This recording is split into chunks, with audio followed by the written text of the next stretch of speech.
Mardi 17 décembre 2019, fidèles téléspectateurs de Chérifla Télévision, très heureux de vous retrouver pour une nouvelle édition d'information consacrée à l'actualité nationale et internationale dont voici les principaux titres.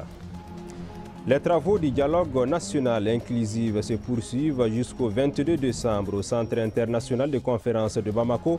Les participants, répartis entre 3 grandes commissions, débattent sur les différentes thématiques ayant trait à la paix, la sécurité, la cohésion sociale et la politique. En cette période de fin d'année marquée le plus souvent par des banditismes, le sous-préfet de la commune rurale de Kalabankoro a initié une rencontre d'information avec toutes les parties prenantes de la dite commune afin d'échanger sur la question sécuritaire de la localité et de la périphérie. Aussi, page santé, la contraception correspond à l'ensemble des méthodes visant à empêcher une grossesse non désirée et de façon irréversible. Ayant une prescription, toutes les méthodes devront être envisagées afin de choisir la méthode qui conviendra le mieux. À découvrir dans ce journal.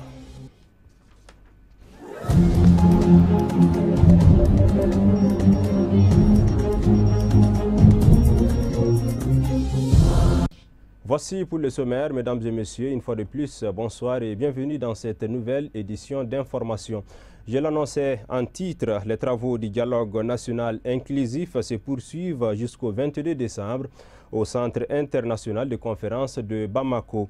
Les participants répartis entre 3 grandes commissions débattent sur les différentes thématiques ayant trait à la paix, la sécurité, la cohésion sociale, la politique, jeunesse, le sport, l'économie, les finances, le social, la culture et la gouvernance. Suivant ce reportage signé Marietou Diallo. Des débats houleux parfois, des recommandations et des propositions concrètes par ça et là. L'objectif est de débattre des voies et moyens pour garantir l'intégrité, l'unité, la paix et la sécurité sur l'ensemble du territoire national. Au début, ce qui avait été prévu, c'est que chaque commission dispose de 2 thématiques sur les 6.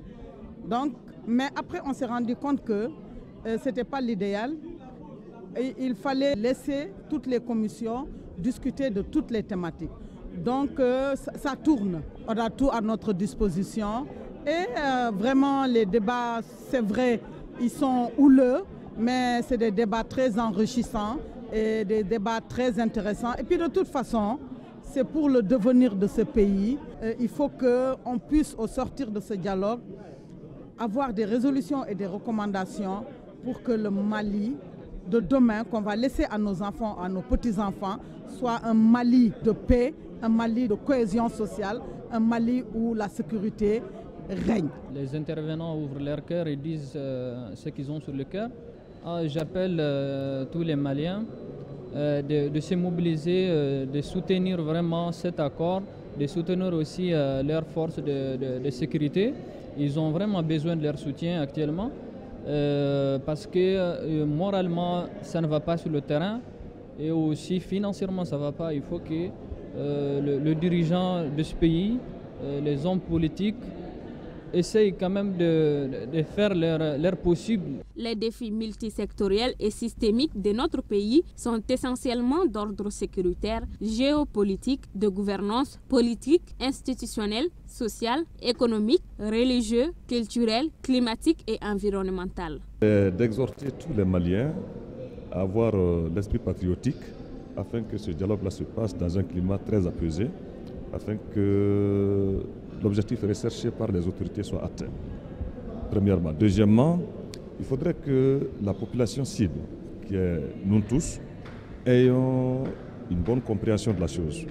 Parce qu'une fois que le dialogue se passe, chacun a son interprétation, sa façon de voir. Le dialogue là se fait pour que tout le Malien puisse aller dans le même sens, donc dans le sens de l'apaisement. Donc il faut que les esprits soient apaisés afin que le Mali puisse retrouver sa position d'antan dans le monde entier. Il est question de paix, de sécurité, de cohésion sociale au jour 3. Voilà, et donc les débats ont commencé et puis on est là-dessus. Et puis, il s'agit d'échanger les points de vue des uns et des autres. Nous venons des régions différentes, de cultures différentes, mais avec un dénominateur commun qui est le Mali, le pays. Donc, chacun a son regard sur les différentes questions de paix, de cohésion sociale.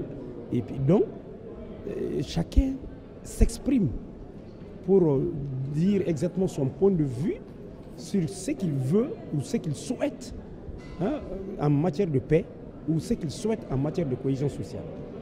Et là, on fait justement une analyse, une synthèse des différents points de vue et puis on va adopter vraiment des recommandations et qui peut-être qui fera le bonheur du Mali. Ce dialogue entre Maliens s'impose en vue de construire une vision nationale concertée à la hauteur des défis de l'heure. Nous restons au Centre international de conférence de Bamako où les participants donnent leur avis sur le déroulé et les thématiques du dialogue national inclusif phase finale. Ils sont au micro de Marietou Diallo et Nouhoum Kone. Nous avons tiré des conclusions et des propositions pour les partis. Et ces propositions, c'est celles-là que nous avons portées à la fois au niveau commune, au niveau cercle, au niveau région. Et nous sommes retrouvés pour faire la synthèse avant le niveau national. Et chacun de nous, délégués RPM, nous sommes porteurs de ces propositions. Par exemple, dans le cadre de l'accord d'Alger, nous pensons qu'il faut l'appliquer, mais nous sommes aussi conscients qu'il y a des contraintes, des difficultés majeures par rapport à certains articles et que nous sommes ouverts à une relecture éventuelle, comme l'a dit le président de la République, pour mettre tous les Maliens d'accord. Donc ça, c'est par exemple une proposition. Une autre proposition que nous avons eu à faire, par exemple, nous sommes pour la révision constitutionnelle. Nous avons dit qu'il y a deux possibilités. L'option minima qui nous permet d'être conformes aux dispositions de l'IMOA, par exemple, qui demande au Mali depuis longtemps de créer la Chambre des comptes, que nous n'avions pas, pour être en règle avec les dispositions de l'IMOA. Et il y a une forte demande pour la création du Sénat, également indépendamment de l'accord d'Alger. Ça, c'est ce que nous disons. Par exemple, il y a des délais constitutionnels pour élire les nouveaux présidents en cas de vacances. Et nous avons constaté que, objectivement, il y a des contraintes à respecter ces délais. Donc, c'est quelques éléments comme ça que nous appelons la révision au minimum. Maintenant, la deuxième option, c'est vraiment une révision en profondeur et qui peut demander qui peut avoir beaucoup d'obstacles, beaucoup de difficultés. Et nous avons proposé au niveau du débat, au niveau du parti, effectivement ces deux options. Et au niveau, par exemple, de l'économie, par exemple, nous avons proposé les infrastructures économiques, l'énergie, les routes, les pistes rurales, continuer avec les programmes d'irrigation et bien d'autres types d'infrastructures qui sont essentielles pour la relance de l'économie.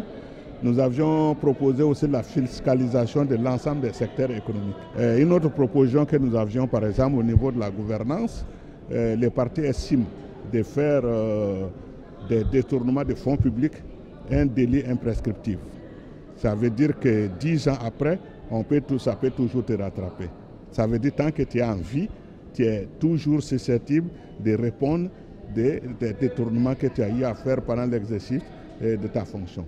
Bon, les causes, c'est les Maliens, parce que tout le monde sait que le pays est en crise. Donc les autres ont demandé si on peut se réunir pour trouver des solutions de sortie de crise pour notre pays. Donc toutes les forces vives de la nation sont là aujourd'hui pour se réunir, pour poser des questions, débattre des thématiques qui peuvent, dont on peut trouver des solutions pour que notre pays puisse trouver la paix et la cohésion sociale chez nous ici.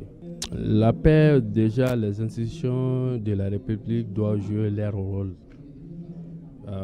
Du président de la République, plus tous les autres, et surtout la justice, pour éviter l'impunité. Parce que tant qu'il y a l'impunité, toujours il y aura difficile d'avoir la paix chez nous ici. Et aussi que l'argent des contribuables soit utilisé dans des activités et en profit de notre population. Il ne faut pas que lutter contre la corruption, la délinquance financière et que tout le monde puisse se donner la main et pardonner les uns les autres aussi. Mais surtout lutter contre l'impunité. L'initiative, c'est idéal, c'est bon. Dès que les partis politiques, les forces vives de la nation, plus tout le monde, les presses, tout le monde se sont réunis autour d'une table pour qu'on puisse trouver la solution à notre propre problème.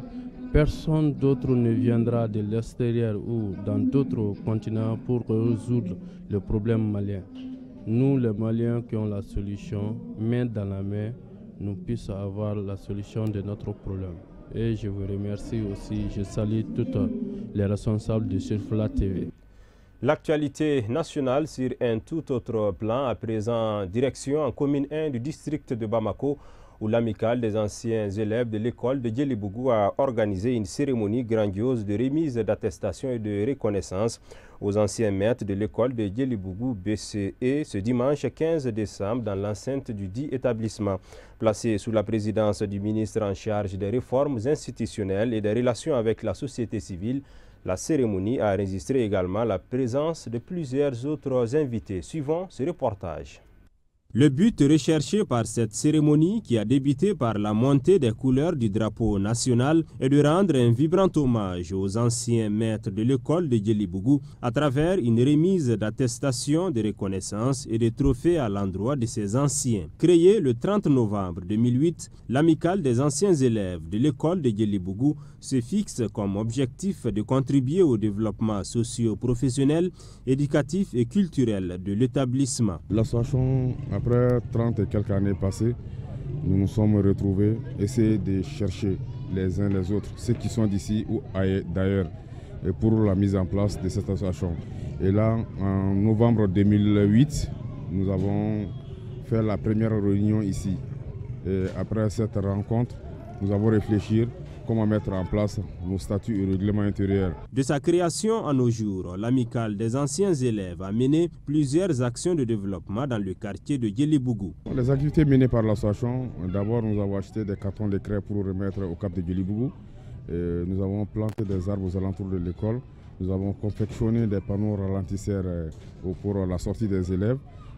Nous avons distribué des kits alimentaires à l'endroit de nos anciens maîtres. Nous avons payé des frais d'études aux camarades pour les études supérieures. La cérémonie a été marquée par de brillants témoignages qui ont porté sur le parcours professionnel des anciens élèves de l'école de Djelibougou. L'initiative a été fortement appréciée par les différents invités qui n'ont pas manqué d'éloges à l'endroit des initiateurs. D'abord, je suis vraiment content parce que nos aînés, qui sont les anciens de l'école fondamentale de Djelibougou, la toute première école fondamentale de Djelibougou, nous ont invités cet après-midi pour venir assister à cette cérémonie de remise d'attestation aux anciens. Vraiment, ça a été une très belle cérémonie parce qu'il y a beaucoup de discours, de bons discours ont été tenus. C'était un retrouvaille. Il y avait beaucoup de responsables ici pour rendre cette vraiment cérémonie belle.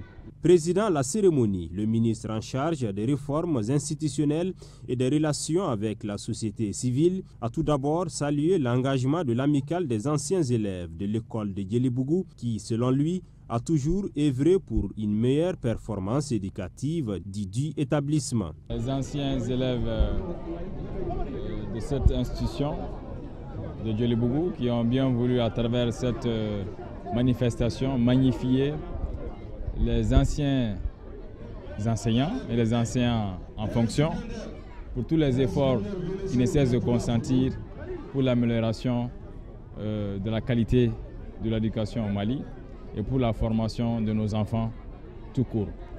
Et je crois que beaucoup d'entre eux sont aujourd'hui à des fonctions de responsabilité dans ce pays et penser à revenir pour donner à cette institution, ou disons retourner à cette institution, c'est qu'elle a eu à les donner dans un passé lointain pour certains et récent pour d'autres. La cérémonie a pris fin par la remise d'attestations de reconnaissance et de trophées aux récipiendaires. En cette période de fin d'année marquée le plus souvent par des banditismes, le sous-préfet de la commune rurale de Kalabankoro a initié donc une rencontre d'information avec toutes les parties prenantes de la dite commune afin d'échanger sur la question sécuritaire de la localité et de la périphérie.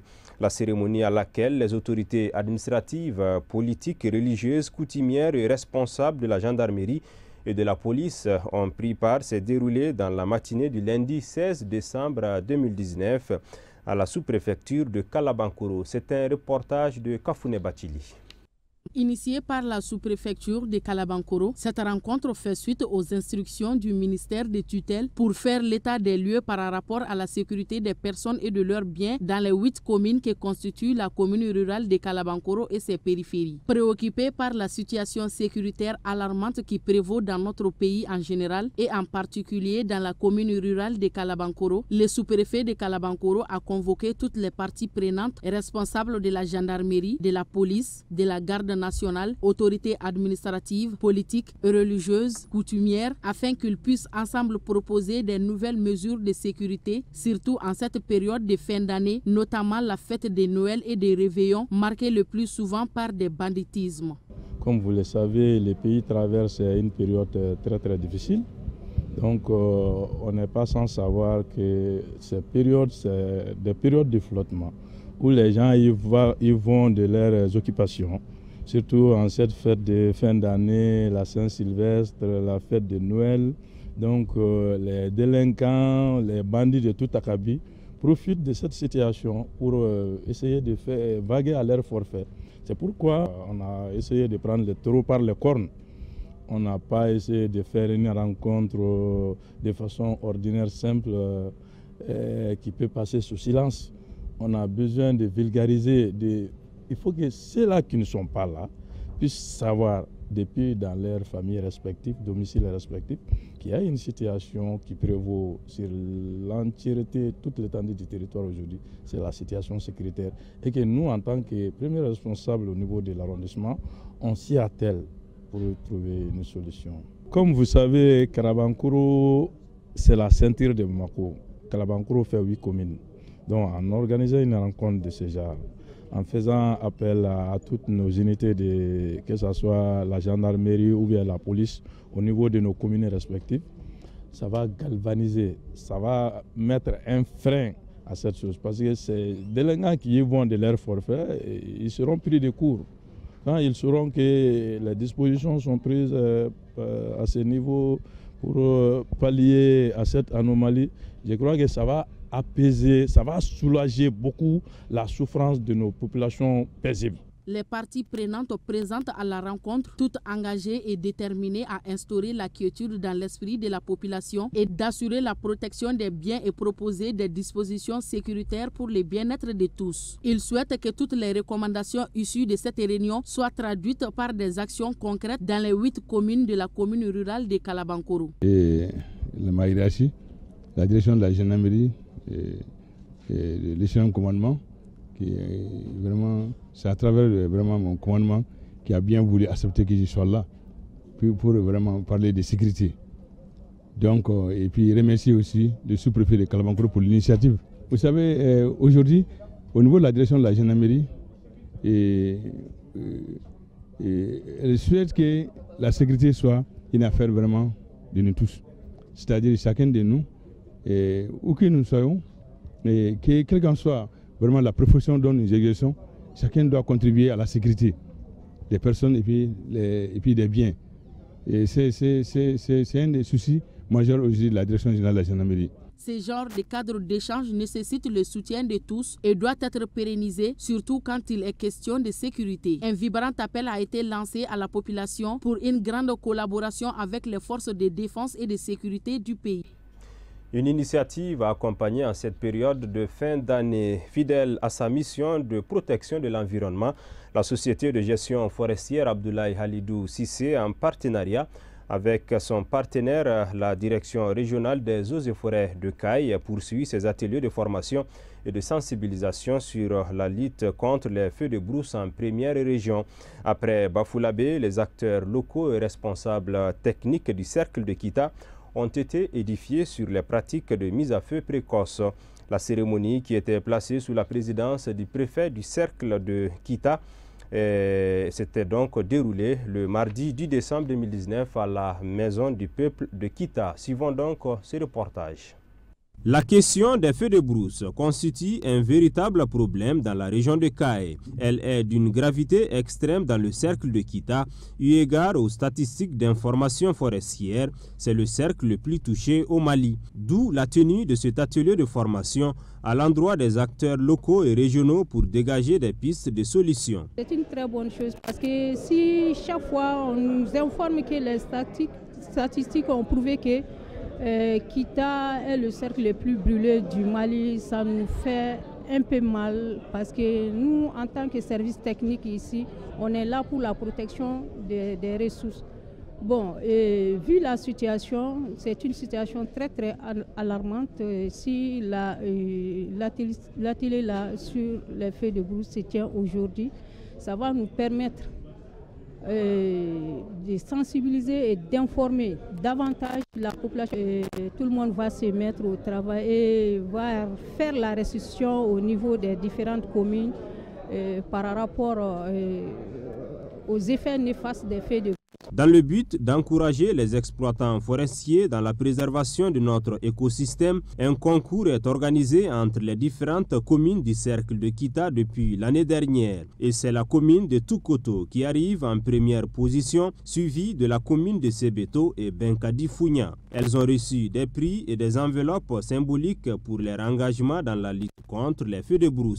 Fidèle à sa mission de protection de l'environnement, la société de gestion forestière Abdoulaye Halidou Cissé, en collaboration avec son partenaire, la direction régionale des eaux et forêts de Kaye, poursuit ses ateliers de formation et de sensibilisation sur la lutte contre les feux de brousse en première région. Après Bafoulabé, les acteurs locaux et responsables techniques du cercle de Kita ont été édifiés sur les pratiques de mise à feu précoce. La cérémonie, qui était placée sous la présidence du préfet du cercle de Kita, s'est déroulée à la Maison du Peuple de Kita. Suivons ce reportage de nos envoyés spéciaux. La question des feux de brousse constitue un véritable problème dans la région de Kaé. Elle est d'une gravité extrême dans le cercle de Kita, eu égard aux statistiques d'information forestière. C'est le cercle le plus touché au Mali. D'où la tenue de cet atelier de formation à l'endroit des acteurs locaux et régionaux pour dégager des pistes de solutions. C'est une très bonne chose parce que si chaque fois on nous informe que les statistiques ont prouvé que Kita est le cercle le plus brûlé du Mali, ça nous fait un peu mal parce que nous, en tant que service technique ici, on est là pour la protection des ressources. Bon, vu la situation, c'est une situation très alarmante. Si l'atelier là sur les feux de brousse se tient aujourd'hui, ça va nous permettre de sensibiliser et d'informer davantage la population. Tout le monde va se mettre au travail et va faire la restitution au niveau des différentes communes par rapport aux effets néfastes des feux de brousse. Dans le but d'encourager les exploitants forestiers dans la préservation de notre écosystème, un concours est organisé entre les différentes communes du cercle de Kita depuis l'année dernière. Et c'est la commune de Toukoto qui arrive en première position, suivie de la commune de Sebeto et Benkadi Founia. Elles ont reçu des prix et des enveloppes symboliques pour leur engagement dans la lutte contre les feux de brousse. Avec la dévastation de la forêt, il y aura des changements climatiques. On n'aura pas de pluie, on n'aura même pas quand même de la productivité. Donc l'année dernière, cette société a initié ce concours, entra dans le cadre de la sensibilisation et de l'information. Donc nous, en tant que représentants de Toukoto, donc nous nous sommes attelés quand même, nous sommes attelés pour regrouper toute la communauté, du village à la famille, informer tout le monde, pour que tout le monde puisse s'impliquer. Dans son discours d'ouverture, le préfet a invité les participants à plus d'ardeur pour relever les défis liés au feu de brousse dans le cercle de Kita, avant de réitérer de son engagement à accompagner la société de gestion forestière Abdoulaye Halidou Cissé et son partenaire, la direction régionale des eaux et forêts de Kaye. Le feu de brousse sont un véritable problème en l'île du Mali et particulièrement dans le cercle de Kita. Toutes les statistiques montrent qu'en termes de feux de brousse, Kita est tristement célèbre en République du Mali. Tout l'ensemble des cercles du Mali, Kita vient en tête. Ça veut dire que les superficies les plus brûlées au Mali se trouvent à Kita. Donc s'il y a un atelier qui est organisé dans le sens de la sensibilisation, l'information de l'ensemble des acteurs locaux, il peut être salutaire et je suis très honoré de l'organisation d'un tel atelier dans notre cercle. La cérémonie a été sanctionnée par plusieurs résolutions. La restitution sera faite dans toutes les communes et villages du cercle de Kita. La page santé de cette édition d'information, je l'annonçais en titre, la contraception correspond à l'ensemble des méthodes visant à empêcher une grossesse non désirée et de façon réversible. Avant une prescription, toutes les méthodes devront être envisagées afin de choisir la méthode qui conviendra le mieux. L'efficacité de ces méthodes sera bonne si l'on respecte bien les conditions d'utilisation. Suivons ce reportage de Tata Touré. La contraception est un moyen d'espacement des naissances renforçant les droits des populations à choisir le nombre d'enfants qu'elles souhaitent avoir en évitant les grossesses non désirées. Elle est essentielle si l'on veut assurer le bien-être et l'autonomie des femmes tout en soutenant la santé et le développement des communautés. Alors, la contraception, c'est quoi? La contraception, c'est un moyen qu'on peut utiliser pour faire en sorte que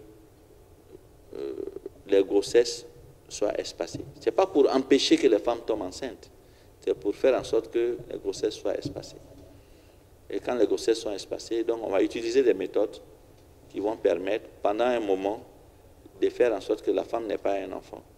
Et quand elle va arrêter la méthode, elle doit pouvoir tomber enceinte. C'est ça la contraception. Donc ce n'est pas pour empêcher les gens d'avoir des enfants, c'est pour permettre aux gens d'avoir le nombre d'enfants qu'ils souhaitent. Donc, c'est-à-dire le couple, la femme et son mari, donc le nombre d'enfants qu'ils souhaitent, avec bien sûr l'aide de Dieu. Et également, ça permettra à la femme d'être en bonne santé, parce que si on la traite, si elle a une méthode de contraception, elle va faire un moment sans tomber enceinte.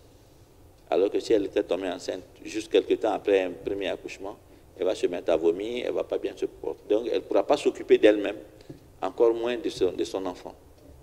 Et encore moins de la famille. Donc la contraception a cet avantage-là.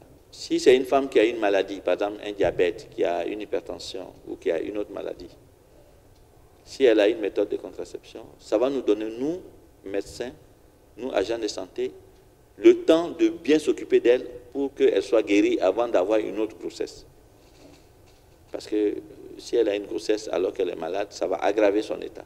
Si les grossesses sont espacées, ça va permettre à la femme de bien s'occuper de son enfant, de son éducation, de la nourriture de l'enfant et de faire en sorte que cet enfant-là soit quelqu'un de demain. La femme, si elle a une contraception, elle peut se plaindre de certains signes, tels qu'avoir des petits saignements ou bien des retards de règles. C'est des choses qui peuvent arriver, mais que nous, agents de santé, on doit expliquer à la femme pour que elle comprenne ça et qu'elle sache que ce n'est pas tout le temps ça va arriver, que ça va à un certain moment, les choses vont rentrer dans l'autre. Les moyens de contraception sont nombreux et concernent à la fois les hommes et les femmes. À ce jour, les femmes disposent de nombreuses méthodes de contraception. Certaines permettent également de se protéger contre l'infection sexuellement transmissible. Les méthodes qu'on peut utiliser, elles sont nombreuses. Il y a des méthodes de courte durée où il faut tous les jours, je prends par exemple le cas des pilules, tous les jours prendre des médicaments. Et il y a des méthodes de longue durée où je prends les implants qu'on peut avoir, le dispositif intra-utérin. Donc c'est des méthodes, on peut placer, c'est un plastique, on va placer dans l'utérus pour faire en sorte que la femme puisse passer des années sans tomber enceinte. Donc il y a plusieurs méthodes, mais si elle vient à l'hôpital ou dans une structure de santé, on lui explique toutes ces méthodes et on voit parmi toutes ces méthodes celle qu'elle peut choisir, celle qui convient à sa santé. La contraception joue un rôle prépondérant dans la communauté. Il permet non seulement de prévenir les grossesses et les naissances trop rapprochées survenant à un moment inopportun, mais aussi au développement du pays. La transition est toute trouvée pour aborder l'actualité africaine et internationale. C'est une compilation de Amadou Diarra.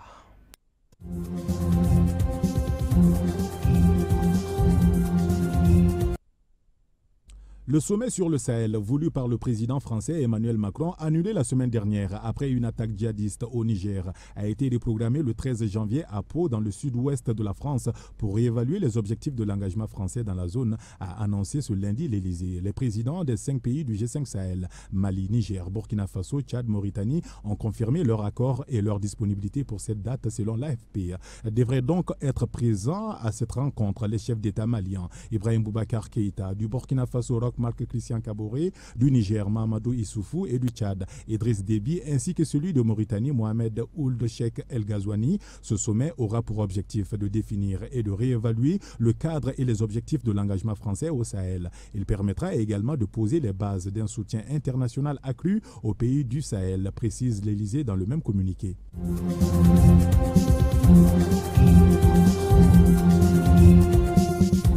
15 ans après le bombardement de Bouaké en Côte d'Ivoire, Emmanuel Macron et Alassane Ouattara rendront hommage ce dimanche 22 décembre aux 9 soldats français et aux soldats américains tués le 6 novembre 2004. Une première dans le pays. Les présidents français et ivoiriens iront au lycée Descartes, là où se trouvait le camp français ciblé par l'armée ivoirienne en pleine offensive du pouvoir de Laurent Gbagbo contre la rébellion. Ce drame avait provoqué de fortes tensions entre la France et la Côte d'Ivoire. Emmanuel Macron sera le premier président français à se rendre sur place depuis le drame.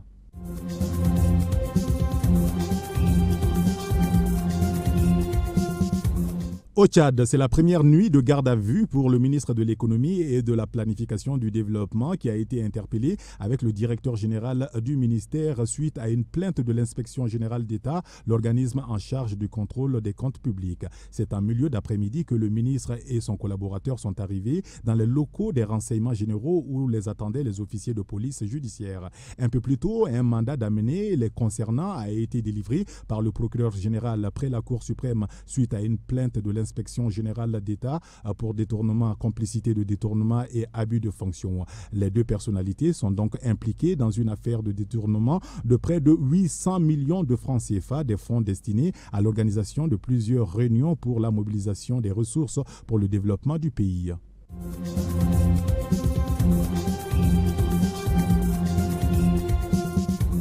L'information sur le retour de François Bozizé en République centrafricaine a été confirmée ce lundi 16 décembre à nos confrères de RFI, notamment par le fils de l'ancien président. L'ex-chef de l'État était en exil à l'étranger depuis sa chute en 2013. Plusieurs sources confirment effectivement le retour de François Bozizé dans la capitale centrafricaine, Bangui.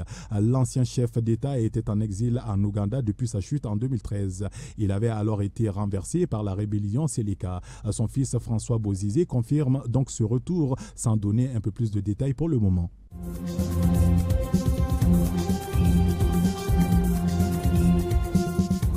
Il y a juste un an, l'Assemblée générale de l'ONU adoptait le pacte mondial sur les migrations, une adoption dans la douleur sur fond de polémiques venant des partis de droite et d'extrême droite dans les pays occidentaux. Un an plus tard, l'ONU essaye de ranimer la flamme avec le premier forum mondial des réfugiés. L'objectif de ce premier forum mondial des réfugiés est de passer des paroles aux actes et d'obtenir des financements pour les programmes à destination des réfugiés. Mais le forum n'est pas à l'abri d'une nouvelle polémique pour autant. Le forum mondial des réfugiés est la plus importante réunion jamais organisée par l'ONU sur le thème de la migration. Elle arrive à un moment où le monde n'a jamais autant compté de déplacés. 71 millions en 2018, dont 26 millions de réfugiés.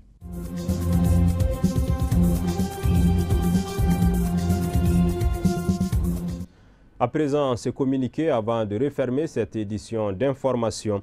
Le gouvernement de la République du Mali, contrairement aux rumeurs qui circulent, tient à préciser qu'il n'a signé aucun document en vue de la participation effective au dialogue national inclusif, de la coordination des mouvements de l'Azawad CMA, de la plateforme des mouvements du 14 juin 2014 d'Alger et de l'inclusivité. Le gouvernement et les partis signataires restent conformes aux dispositions de l'article 65 de l'accord pour la paix et la réconciliation issu du processus d'Alger qui indique clairement que les dispositions du présent accord et de ses annexes ne peuvent être modifiées qu'avec le consentement express de toutes les parties signataires de l'accord et après avis du comité de suivi.